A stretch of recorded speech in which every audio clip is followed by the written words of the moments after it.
আসসালামু আলাইকুম রহমতুল্লাহি ওবারাকাতু। বাইবা কৃষি টিভি নতুন একটি ভিডিওতে সবাইকে স্বাগতম। আলহামদুলিল্লাহ, আজকে আপনাদের দেখানোর চেষ্টা করব আমাদের জেঙ্গা জমিতে, এই জমিটাতে কিছু সার ওষুধ দেওয়া হবে এবং আগে একটা সিঁড়ি দেওয়া আছে, এখন আরও দুইটা সিঁড়ি দেবো এই জমিটাতে। সিঁড়ি বলতে আমাদের যে রুল তোলা হয়, আমরা তো মানে এই জমিটার রুল তুলছি পশ্চিম এবং উত্তর দক্ষিণ সিঁড়ি দেবো, যাতে জমিটার পানি তাড়াতাড়ি জমি থেকে বের হয়ে যায়। এতদিন যাবৎ দেখেন, এতদিন যাবৎ রোদের কারণে, যে পরিমাণ রোদ দিচ্ছে, রোদের কারণে জেঙ্গা জমি নষ্ট হয়ে গেছিলো। আর এখন এই পরিমাণ এমনই বৃষ্টি হয়েছে, এই বৃষ্টির কারণে জেঙ্গা জমিতে মোটামুটি একটু আমার আবাস আছে। শ্যামা বলতে জেঙ্গা গাছ কিছু হালকা লাল হয়েছে বৃষ্টির কারণে।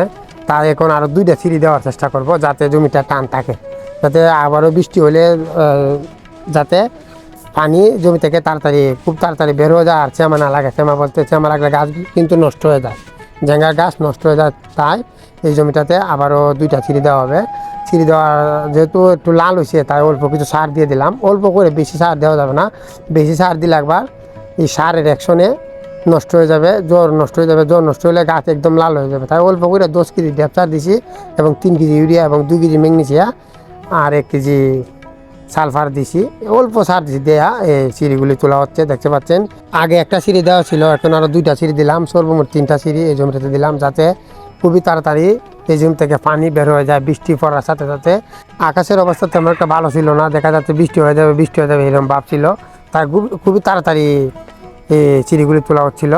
কারণ আর যে পরিমাণ বৃষ্টি এখন হওয়া শুরু হয়েছে, ইস্যুতে ঘন ঘন বৃষ্টি হয়, তো কিন্তু অনেক ক্ষতি হবে আমাদের কৃষি জমিগুলা।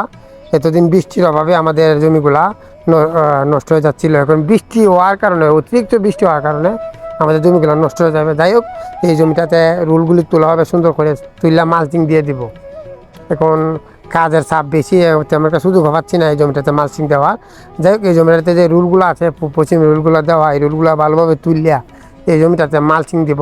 দুনো সাইডে মালচিং দেওয়ার চেষ্টা করবো, যেহেতু রুল তোলা এবং জেঙ্গা গাছ কুড়াগাড়া দুনো সাইডে মালচিং দেওয়া লাগবে।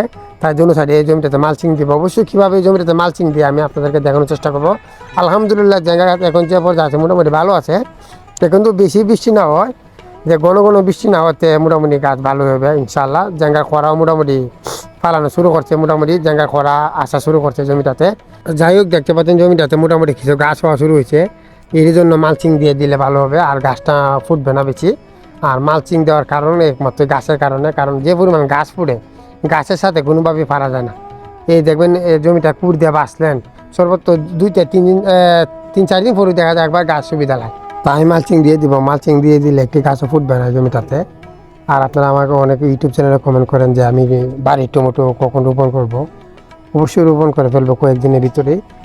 এতদিন রোপণ করে ফেললাম, কিন্তু আমাদের এদিকে বর্তমানে কাজের লোক পাওয়া যায় না। যেহেতু ধান কাটা লাগছে, ধান কাটা থাকার কারণে তেমন কি কাজের লোক পাওয়া যায় না। তাই এতদিন যাবৎ আমাদের টমেটো রোপণ করা হচ্ছে না। গোপন নেওয়া লাগবে জমিতে, আর অনেক কাজ, বিভিন্ন কাজ, যেহেতু আমাদের প্রচুর পরিমাণে কাজের ঝামেলায় আর গোবর নিতে পারতেছি না, কাজের লোকও পাচ্ছি না। তা বাড়ির টমেটো রোপণ করা হচ্ছে না। যাই হোক, কয়েকদিনের ভিতরে অবশ্যই রোপণ করবো বাড়ির টমেটো, আপনাদেরকে অবশ্যই দেখানোর চেষ্টা করব বাড়িটা। আপনারা অনেকেই কমেন্ট করেন যে বাড়ির টমেটো কখন রোপণ করব।